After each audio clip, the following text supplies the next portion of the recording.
Visų savo pašnekovų prašau pagalbos su pavadinimu. Bus kažkas, brūkšnelis Laurynas. From Zero to Hero galbūt. Legendos gyvenimas. Kaip tapti vierchu. Ar jūs jau esat hero? Tikrai daugam. Ne tik savo.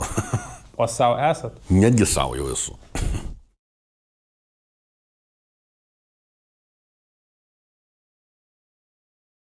Koks jūsų vardas? Aš esu Laurynas Maibach, Lietuvos nuomonės formuotojas, verslininkas, išsilavinęs žmogus, istorikas. Kiek metų? 34.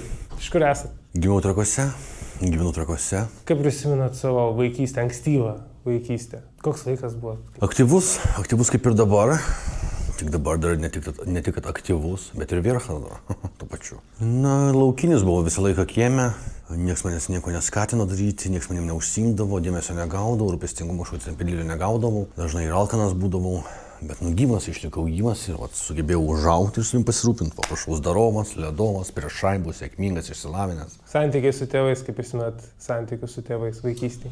Nu tai tokie buvo. Manęs jie labai ten neauklėjo, labai ten neužsiimdavo su manim, labai ten manęs neinvestavo, jie ten labai mane nevent pinigais. Daug ko trūko, tikrai ir sutraumavo nenormaliai, ir dėmesio trūko, ir mokyklai turėdavau išsipinėti. Iš savęs, iš kitų, iš mokytojų, kad gautų tą dėmesio dozę. O dabar vardant dėmesio trūkumo, dėl dėmesio trūkumo įkūriau tokį verslą, šou verslą ir esu vienas žinomiausių Lietuvos žmonių. Tikrai, manau, vaikystė sunkiai buvo, manau, visas gyvenimas yra labai sunkus ir tikras pragaras. Vaikystėje pragaro buvo? Tai buvo ir smurto buvo, ir visko buvo. Iš tėvų pusės ar? Ir iš tėvų, ir iš draugų, ir iš kaimynų. Įtakoja gyvenimą, aišku, žmonės keičiasi ir išduoti, kai jie būna, ir sumušti, ir apvogti, ir kai išduoda ir artimieji, ir draugai, ir kai valstybė pati kenkia žmogui. Aišku, kad tu keitiesi, faktas. Kaip prisimenat save mokyklai? Tai žinokit, iki 11 klasės aš iš vis nesimokiau.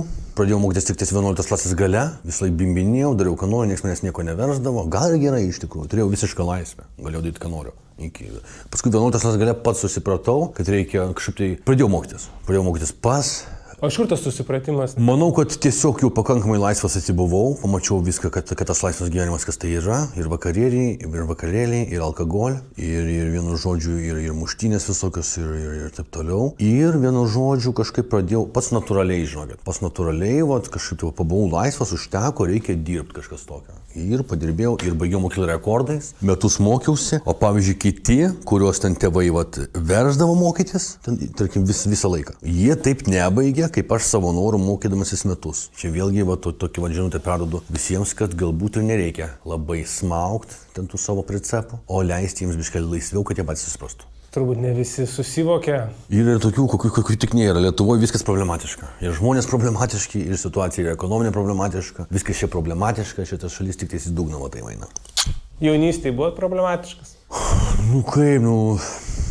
Kad ten kažką tai mušt ar vogt. Tai tikrai toks nebūdavau. Pats dažniau malkų gaudavau. Mokyklai kuom aš užkliūdavau mokytojam. Tik dėl to, kad triukšmaudavau, dėmesio trūkumas buvo, žinot, dėmesio reikalaudavau, išsikalnėdavau, išsipėtinėdavau, trukdydavau mokytojam dirbti, prastai mokydavausi. O, su draugais išgerdavau, bet aš tai nedalyvaudavau jokiose muštynėse ar kažkokiose nesąmonėse. Kai buvot paauglys, tas dėmesio gavimas, gavus tą dėmesį, ką pajausdavot? Ar tai patenkindavo kažką?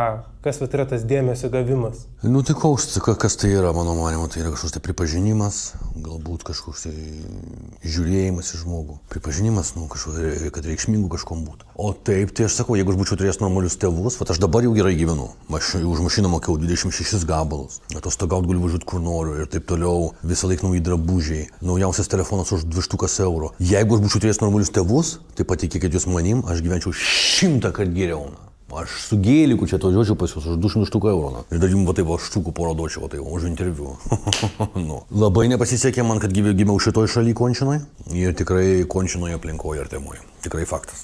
100%. Kai augot, jautėt ant tėvų kažkokį pyktį dėl to, kad kažkaip augot kitaip? Matote, mano tėvai patys, jiems gyvenimas nebuvo lengvas, jie patys traumuoti žmonės. Tėvui dėl ko gyvenimas griuvo, dėl to, kad jo tėvas buvo, mano senelis tipo jo tėvas, karo veteranas, tai jisai gėrė metų, traumavo, ten ir smurtavo ir taip toliau. Ir vienu žodžiu, jisai, kadangi buvo karo veteranas Sovietų Sąjungos laikais, tai jiem niekas nieko negalėjo padaryti.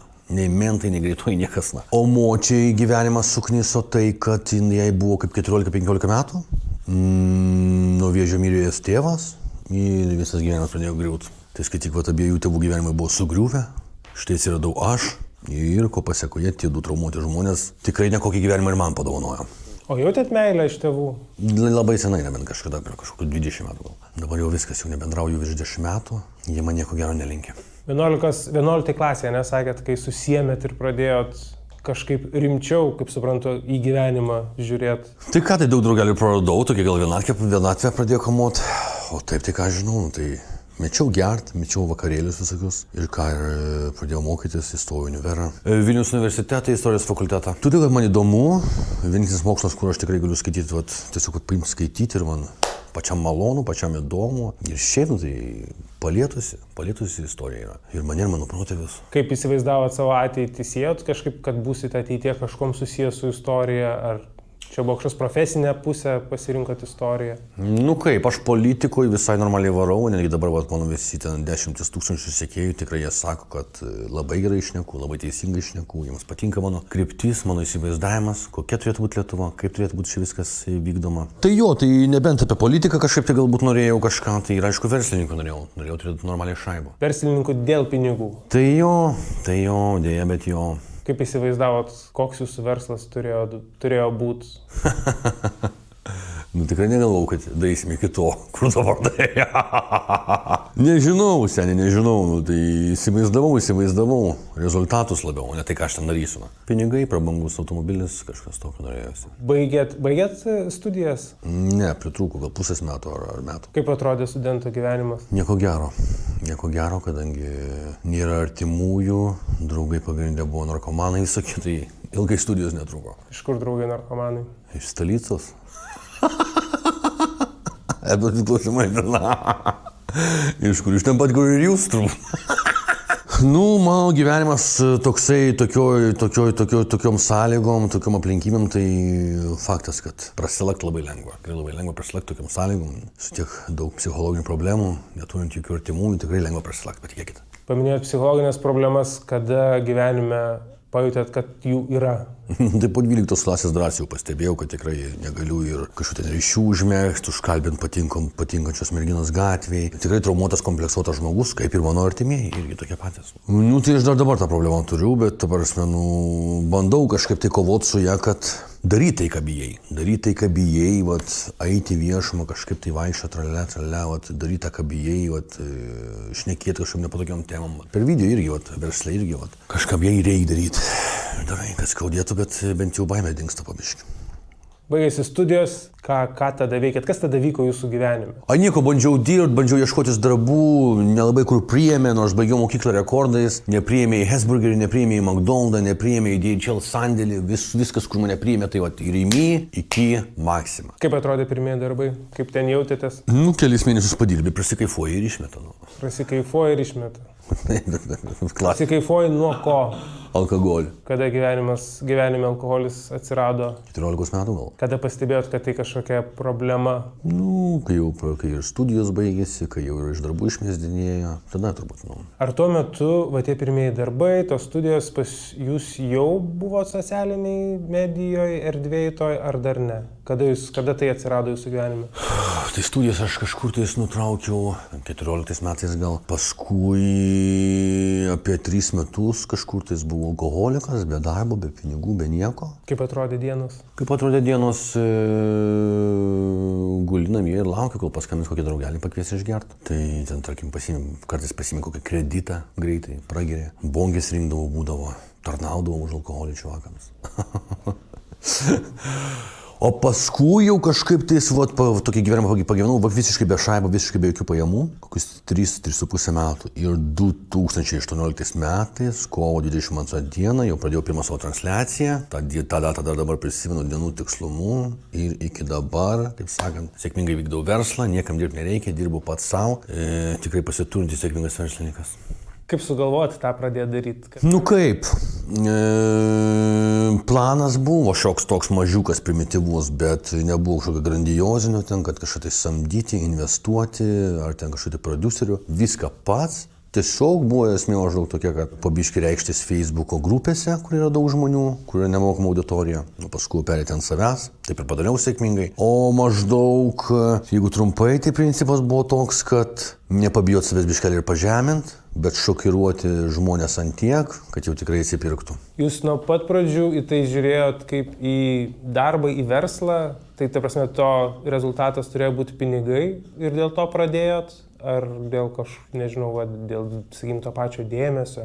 Ir tas be abejo, tai, kai yra tiek peržiūrų, tiek sekėjų, visko, tai tu gauni ir dėmesio, ir gatvė jau dabar jau atpažįsta mane visi čia. Nu čia tai gal nelabai, bet, pavyzdžiui, kokiam Kaune, Šiauliuose, tai tikrai, kur lietuviai gyvena, tai tikrai labai jau atpažįsta mane. Kitas dalykas, kadangi šaibų niekada neturėjau, niekas man jų neduodavo, ten ir artimieji, jokių man ten darbų neduodavo, kaip ten kokiam bendramžiam. Tai aš, kadangi norėjau, svajojau, tai pinigai irgi buvo tikrai didelis motyvas. Po kiek laiko rodymosi socialiniai toje erdvėje, tai pradėjo nešti kažkokius finansinius rezultatus? Mėnesių bėgiai, kelių mėnesių bėgiai jau tikrai jau pradėjau gauti nerealias pajamas. Taip greit? Tai kodėl mane Delfi vadina fenomenu? Todėl, kad taip greit?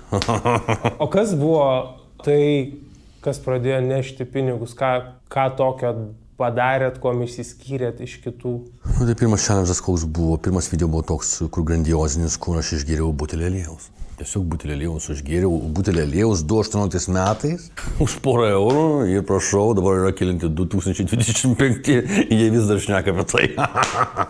Butelio aliejus, niuchinau Viagrą, valgiau pūdytą silkę, gėriau 100 putpelės kiaušinių. Nu, žmonėm patinka, kai yra toksai, lyg iš savęs pusiau toksai biški žalojimas, šokiravimas. Nu, darbas mano toks, man negaila. Aš jau tiek gyvenime prisižiūrėsim ant to aliejaus butelį išgerti, jūs juokaujat. O šį sekmadienį gersim antifrizą. Žmonės, man atrodo, miršta nuo antifrizo. Žmonės gal ir miršta, bet vyrkai tai gal ne. Kaip jautėtės, kad gaunat pinigus už tai, kad žalojat save? Nu, tai vis tiek, tai kam, tai toks gyvenimas Lietuvoje, aš iš paprastos aplinkos, paprastas žmogus, be jokių pažinčių, tai aš turiu kažką tai mokėti už gerą gyvenimą. Tai ir moku, manęs ir stumia, man ir grasina, man ir sumušė yra gatvėje, iš manęs tyčiojasi, mane persekėja, man grasina susidorojimais, visokiais ten sumušimais, nužudimais. Tai, Lietuva tokia šalis, končina ir gyvenimą gyvenu.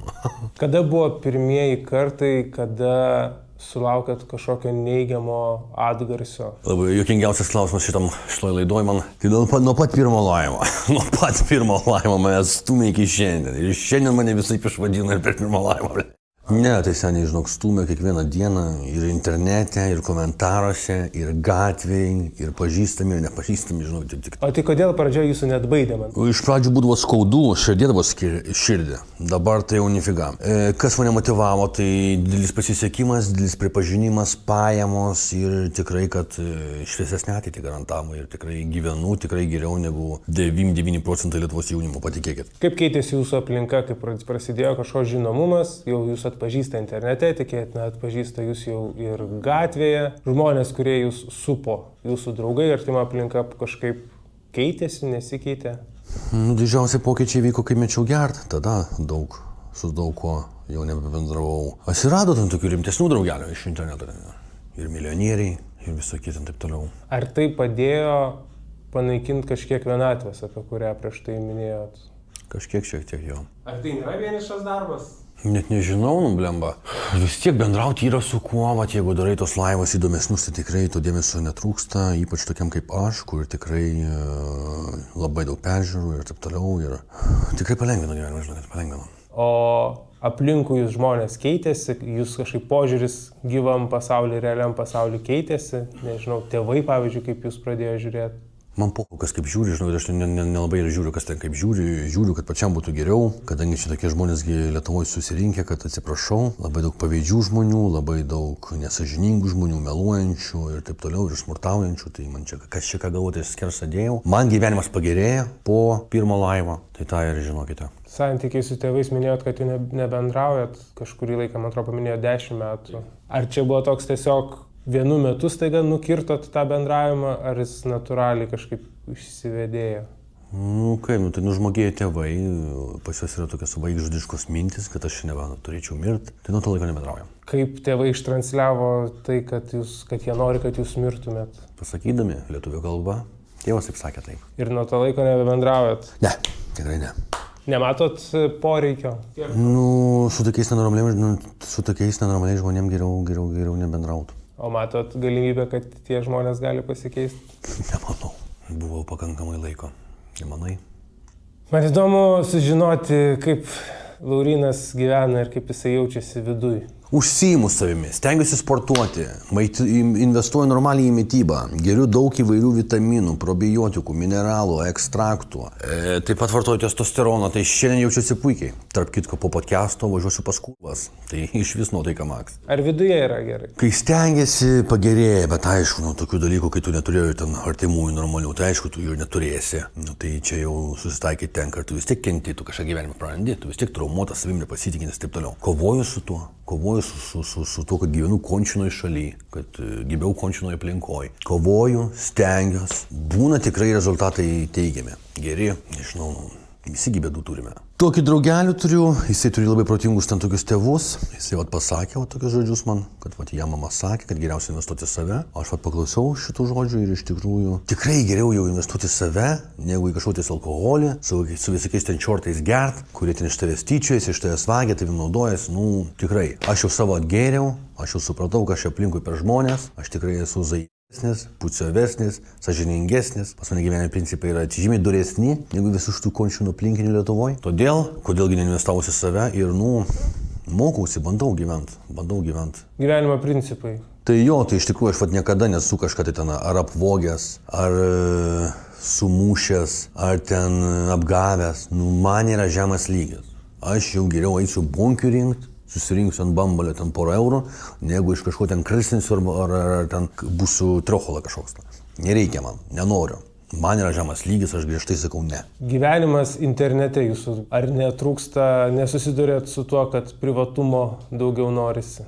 Kartais labai retai tokia mintį pagalvoju, bet nemanau, kad man to reikės gyvenime kažkada. Kai neturi, sakau, artimųjų ir draugeliai tokie neaiškus, tai tikrai dėmesio per daug nebūna. Artimieji, sakot, nekartą paminėjote jau, kad neturite artimų. Tai aš turiu sesę, abudu tėvus, bet aš su jais nebendrauju, nes jie visi nori, kad aš mirčiau. Tai su jais tai tikrai jokių kontaktų nebus. O su sesė irgi? Taip, jinai nori, kad aš mirčiau, kad jinai būtų vienturtė ir kad jai visi turtai atitektų. Labai nemaloniai skamba. Kaip sakant, būtent todėl toks gyvenimas ir sunkus mano, dėdė. O apie savo šeimą negalvojat? Tai aš vis tada prie to pačio galiu supažindinti su savo boba. Štai jinai. Kur čia baigti, kad jinai pastotų? Ir su kontai, vienas numestas niekam nereikalingas. Tu juokauji. O yra toks noras šeimai? Gal ir norėčiau. Minėjot, nežinau, ar paminėjot žodį draugumą, bet kad sunku bendrauti su kitais ir panašiai, kaip tai išgyvenat, kad einat gatve ir žmonės jūs žino, kas jūs toks. Kai jūs su manim normaliai šneka, tai man viskas gerai. Kai mane ten žemina, išvadina visaip, grasina, ten daužo, muša, tai faktas, kad nepatinka. Bet, aš suprantu, kur aš gyvenu. Lietuva yra končina šalis. Čia žmonės tikrai yra nesąžiningi, triocholos, melagiai, valkatos, krisos, tikrai labai daug tokių žmonių. Patikėkit manim. Labai daug nepagarbių, neišauklėtų žmonių, pavydžių žmonių ir ypač man tokiam tai tikrai pavydinam. Kur ten žmonės ten mokosi, studijuoja, metai iš metų ten dirba ir jie negali netgi 10% leisti savo to, ką aš galiu savo leisti. Aš čia nesigiriu. Bet ne visigi tokie turbūt žmonės. Ne visi, bet labai daug. Lietuvoje didelis proporcija, 8-9% tikrai žmonių. O kas net pažįsta, tai ką, vyresni net pažįsta dažnai ir visokie užsieniečiai, tai ten kažkiek tai ukrainiečiai ir kokie baltarusai. Nes čia vis tiek, tik pusė turbūt lietuvių, jeigu ne mažiau. Jeigu Lietuvoje yra, girdžiu, kad nepatinka, negalvojat, keisti šalies, daug žmonių emigruoja. Galbūt kada nors. Įsivaizduojat save darant ką nors kito gyvenime? Norėčiau Ispanijoje filmuoti portuchą. Finansiškai, užimtumo prasme viskas gerai, ką aš dabar darau. Kaip manot, kiek tai laiko gali tęstis, ar tai turi kažkokią pabaigą? Kai žmogus yra legenda, tai jisai jau žinomas visam. Tai aš manau, kad aš jau tikrai drąsiai galiu vadintis legenda. Be porą šimtų metų mane šiandien užmirš tikrai visi. Gal ir daugiau netgi. O ką žinau, man tai iš humoro versle Lietuvoje tik 2 legendos be manęs. Šapranauskas ir Cololo. Ir aš, 3 legendos Lietuvos humore, daugiau aš nematau legendų. Visiškai jokių. Pas jūs kontentas koks pagrindė yra? Humoristinis, sakyčiau jo. Kad prajuokinti aš tikrai moku, netgi būna ir save pats prajuokinu, kas yra labai sunku. Man iš žvaigždžių, aš sakau, kelios žvaigždžių Lietuvoje, jeigu ten 1000 žvaigždžių, mane tik porą prajuokinu. Bet aš prajuokinu tikrai, daug žmonių, tai pagrindė prajuokint moku jau. Antros pusės, kaip per gyvenimą sekėsi romantiniai santykiai. Visus išdavinėdavo. Šitą paskutinę tai miegojo su kitais, gyveno su kitais, vogė, mušė, melavo, na. Yeah. Lietuvės tikrai yra končinos traumos, ubagės, valkatos, bet iš to ir gyvena jos. Iš to ir gyvena, tai aš sakau, su lietuviam tai sunkiai. Nu. Diena iš dienos, ką Laurynas jaučia? Ką jaučia? Šiandien atsikėlėt. Kaip atsikėlėt? Kokia nuotaika? Kas jūsų galvoja? Nu, šiandien tokia įdomesnė diena, tai dar pofik, bet stresas nuolatinis, nerimas nuolatinis. Kodėl? Apgavo įmonė mane viena Kauno automobilių turguje ant mažiausiai 7 000 eurų. Baisiai, šaltakraujiškai apgavo, vyksta teismai, tai tikrai stresas, nerimas. Paskui šiaip gyvenimas toksai, kad Lietuvoje, čiagi Lietuva, čiagi končino šalis. Tas nerimo jausmas tai yra kažkas ir seniau? Na, kai tėvai sako tau į akis, kad nori, kad tu mirtum, tai tu ir stresuoji po tokių žodžių. Galite daugiau kažką papasakoti dar apie tai? Nu, nori, kad aš mirčiau, nes... Kaip tai vyksta? Kas per dieną buvo? Kaip tas pats momentas vyko? Kaip iki to ateita? Po močiutės mirties man turėjo atitekti butas 2 kambarių ir tėvai jį pasiėmė savo ir man davė kambarį. Tai jie nori dabar viso to būto. Tai jiems yra ir finansiškai naudinga, kad aš užsilenčiu, jie iškart gauna visą butą savo. Sakė, kad aš gyvenimą jiems gadinu, kol aš esu gyvas. Kaip atrodė ta diena, kai jums tai pasakė? Aš atsimenu tą dieną. Tai eilinė tragiška gyvenimo diena. Eilinė tragiška gyvenimo. Matosi, kad končiniai žmonės. Matosi, kad nenormalų žmonės ir tokį patį sunkų gyvenimą jie ir man padovanojo, kokį patys gyveno ir sakau, tikrai tragiškas gyvenimas mano. Kaip gyvenimas su alkoholiu, su medžiagom? Negeriu, jau kiek čia negeriu, porą mėnesių negeriu ir jau negersiu, nes visiškai nieko gero, nėra su ko gert, visur aplinkui, triochulos, krisos. Nu kažkaip tai jau nebesinori, žinau, kažkaip tai aš pradėjau, ten 34 metų, aš supratau, kad reikėtų, vis tiek mano darbas yra protinis. Pas mane rezultatai dideli, pasiekimai dideli, pripažinimas didelis. Tai reikia saugoti smegenis ir reikia jas tobulinti, investuoti. Tai pradėjau sportuoti, pradėjau knygas skaityti, vitaminų daug geriu, testosteroną vartoju, tai tikrai išeina ir be to dabar jau man. Tikrai, žinokit, ir cukraus atsisakiau, tai ir atmintis pagerėjo, ir viskas, motyvacija padidėjo, atmintis pagerėjo. Tikrai. Cukraus irgi patariu visiems atsisakyti, nes labai pagerinęs mano veiklą. Kas yra geri rezultatai Lietuvos socialiniai medijai? 100 000 sekėjų, 10 milijonų peržiūrų. Kuo daugiau sekėjų, tuo vertingesnė reklama ir viskas. Mėgaujatės savo darbu? 9% mėgaujasi, tai palyginus su tojais pragarais, ką aš ten patyriau visokiose Norfose ir Rybėje. Tai čia tikrai pasaka, motyvuoja, kad sukūriau tikrai gerą prekės ženklą ir visai patinka jo, visai malonumas yra jo tikrai. Nemažai jūsų auditorijos yra jaunimas. Kaip dėl to jaučiatės? Nes tokia yra atsakomybė, šiokia tokia yra, ar ne? Tai aš žinau, kad mane tikrai, kas supranta, koks aš esu, tai jie tikrai vertina, tikrai jie grožisi, stebisi. Labai gerai, kad yra Lietuvoje vierchas, kurį žiūri jaunimas. Aš tikrai nieko nekviečiau, visi jie patys ateina, jie patys domisi, patiems įdomu. Tikrai labai maža dalis jų tiek pasieks gyvenime, kiek aš, todėl aš su jais ir šneku. Kadangi gyvenu končinoj šaly, tai tikrai yra toksai depresija, kad tu stengiasi, dirbi, nusipirki mašiną, tai apgauna nieks nieko. Aš kažką apgaučiau 700 eurų. Tai mane ten taip supistų gyvenimą, ten dokumentus atimtų, ten banko sąskaitas atimtų, ten uždarytų porą mėnesių, aš žinau, ten wow, o čia apgavo, pinigų turi, pažinčių turi, poho visiškai nieko. 3 dalykai, kurie lemia, kad aš esu toksai depresuotas, toksai nuliūdęs. Pirmas dalykas tai šalis, kur gimiau, končina, korumpuota, žmogaus teisės pažeidžianti, visiškas bardakas, supuvusi sistema Lietuva. Antras dalykas tai aišku, artima aplinka, končini tėvai ir taip toliau. Ir trečias, pas mane per gerą dūšią. Aš taip tikiu žmonėm, taip noriu gero žmonėm, toks sąžiningas, teisingas esu. Ir visi tik kad apgauti, tik kad apipėsti, tik kad apvogti. Lietuvoje geros dūšios geriau neturėčiau, čia ne vieta būtų su gera dūšia, čia visur krisos triochulos valkatos. Tai 9-8%, drąsiai sakau. Ypač tarp jaunimo, kurie ten geria, vartoja, tai ten išvisgi siaubas, kas daro. Nesijaučiat vienišas gyvenime?